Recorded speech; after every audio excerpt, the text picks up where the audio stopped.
अस्सलाम वालेकुम नाज़रीन, मैं इस वक्त मौजूद हूँ बुनैर में, जहाँ पे स्लाइडिंग हुई आप मेरे अकब में देख सकते हैं। वो सामने वो जगह है जहाँ पे स्लाइडिंग हुई है और इसकी जद में बहुत सारे घर आए हैं। और यहाँ पे बताया जा रहा है कि 36 के करीब यहाँ पे हलाकतें हुई हैं। कुछ डेड बॉडीज़ निकाल ली गई हैं और कुछ पे अभी काम जारी है।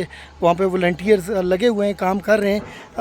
आपको बताता चलूँ कि ये वो जगह है जहाँ पे क्लाउड बरस्ट हुआ था और यहाँ से स्लाइडिंग शुरू हुई थी और ये फिर ऐसे जाते जाते नीचे बहुत सारे घरों को साथ लेके चली गई।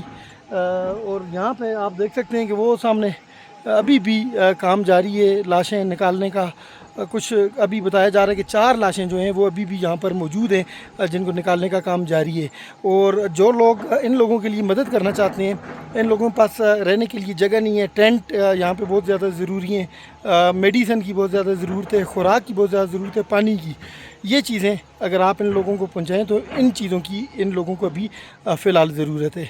तो अभी आपको आगे और भी दिखाते हैं। इस वक्त मैं बुनैर में मौजूद हूँ और बुनैर में जहाँ जहाँ तबाहकारियाँ हुई हैं एक एक जगह आपको मैं दिखाऊँगा।